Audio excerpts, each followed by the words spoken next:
Kaum muslimin wal muslimat rahimani wa rahimakumullah. Begitu banyak nikmat yang diberikan oleh Allah Subhanahu wa taala kepada kita sebagai hambanya.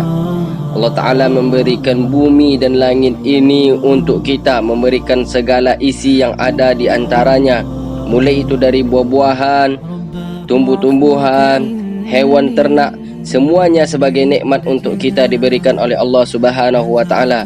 Sebagaimana firman Allah, wa sakhkhara lakum ma fis samawati wa ma fil ardi jami'an minhu inna fi dzalika laayatin liqaumin yatafakkarun.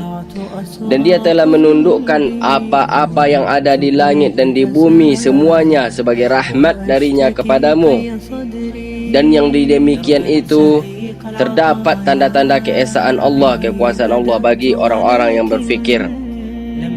Dari luar jasad kita ada begitu banyak nikmat yang diberikan oleh Allah Subhanahu wa taala. Kita ingin makan, telah diberikan oleh Allah taala tumbuhan, ditumbuhkannya padi dari hujan, ditumbuhkannya tumbuhan-tumbuhan semua dari hujan yang menetes ke bumi, dan ditumbuhkan hewan-hewan ternak sehingga kita bisa makan daging. Dan begitu juga pada diri kita sendiri. Mata kita melihat, tubuh kita bisa bergerak, berjalan, organ-organ tubuh kita ini semuanya nikmat dari Allah. Aliran darah kita ini termasuk semua yang ada pada tubuh kita ini. Sebagaimana firman Allah Subhanahu wa taala, wa fi anfusikum afala tubsirun. Dan pada diri kalian sendiri, apakah kalian tidak memperhatikannya? Begitu banyak nikmat yang diberikan oleh Allah, maka kita tidak akan bisa menghitung nikmat itu. Sehingga kalau kita ingin menghitungnya, maka tidak akan mampu kita untuk menghitung nikmat itu. Sebagaimana Allah taala berfirman, wa in ta'uddu ni'matallahi la tuhsuha innal insana lazalumun kafar. Dan jika kamu ingin menghitung nikmat-nikmat Allah, tidaklah kamu dapat menghitungnya. Sesungguhnya manusia itu sangatlah zalim dan selalu mengingkari nikmat-nikmat Allah. Barang siapa yang tidak mampu menghitung nikmat Allah, maka tentu ia tidak akan memayoritaskannya. Allah Ta'ala memberi karunia kepada kita agar kita gunakan untuk menjalankan ketaatan dan beribadah kepada Allah, untuk memakmurkan dunia dan memperbaiki akhlak kepada Allah. Allah Ta'ala berfirman, kadzalika yutimmu ni'matahu 'alaikum la'allakum tuslimun. Demikianlah Allah Ta'ala menyempurnakan nikmatnya kepada kalian. Mudah-mudahan kalian menyerahkan diri kepada Allah Subhanahu wa Ta'ala. Dan Allah Ta'ala memberikan nikmat kepada kita mulai dari sebelum kita dilahirkan ke bumi ini. Kita telah mendapatkan nikmat dari Allah Ta'ala, mulai dari kita di perut ibu kita sampai kita sekarang ini. Sebagaimana Allah Ta'ala berfirman, wallahu akhrajakum min butuni ummahatikum la ta'lamuna syai'an wa ja'ala lakumus sam'a wal absara wal af'idah la'allakum tashkurun.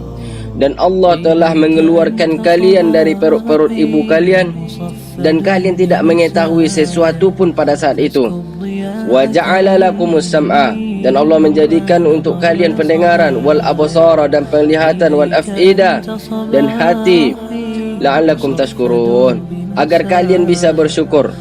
Maka hendaknya kita bersyukur atas karunia yang diberikan oleh Allah kepada kita dengan melakukan berbagai perkara.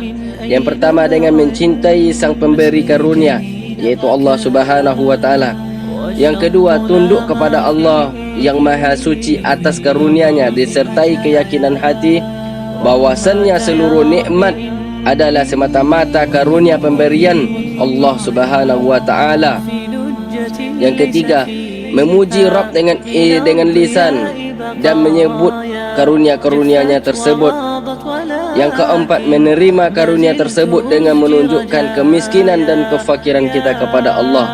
Yang kelima, mengagungkan karunia tersebut dan menggunakannya kepada perkara-perkara yang dicintai oleh Allah Subhanahu wa Ta'ala. Barang siapa yang menggunakan karunia tersebut kepada perkara yang dicintai Allah, maka itu berarti dia telah mensyukuri nikmat Allah. Dan barang siapa yang menggunakan karunia-karunia tersebut kepada hal yang diharamkan oleh Allah Subhanahu wa Ta'ala, itu berarti dia telah kufur terhadap nikmat Allah. Karena kita menggunakan nikmat inilah tanda kita bersyukur kepada Allah. Ummul Mukminin Aisyah radhiyallahu anhu pernah menulis surat kepada Muawiyah radhiyallahu anhu, inna aqalla ma yajibu lil mun'in ala man an'ama alaihi alla yaj'al ma an'ama alaihi sabilan ilal ma'siyah. Sesungguhnya sekecil-kecilnya kewajiban bagi seseorang yang diberikan nikmat kepada pemberi nikmat itu adalah jangan dia menjadikan nikmat yang diberikan tadi kepada jalan untuk melakukan kemaksiatan kepada pemberi nikmat itu. Yang keenam, hendaknya nikmat tersebut menjadikan kita tidak sombong dan tidak tertipu syaitan yang membisikkan bahawa ialah lebih baik dari orang lain. Karena sekarang banyak orang apabila diberi Allah Ta'ala nikmat kaya, maka dia tumbuh kesombongannya, angkuh kepada orang yang miskin. Ada pula orang yang diberikan Allah Ta'ala kekuatan, maka dia tumbuh kesombongannya. Dia merasa dirinya yang paling kuat sehingga segala hal dilakukannya seperti hukum rimba. Siapa yang kuat, dia yang dapat, dia yang menang. Ada juga orang yang diberikan oleh Allah Subhanahu wa Ta'ala nikmat keilmuan, tapi karena nikmat itu dia bisa sombong dan angkuh sehingga dia menganggap saudara-saudaranya lebih bodoh darinya. Nauzubillahi min zalik, wallahu a'lamu bissawab. Ya Rajai,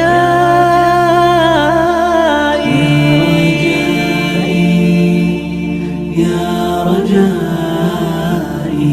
ya Rajai,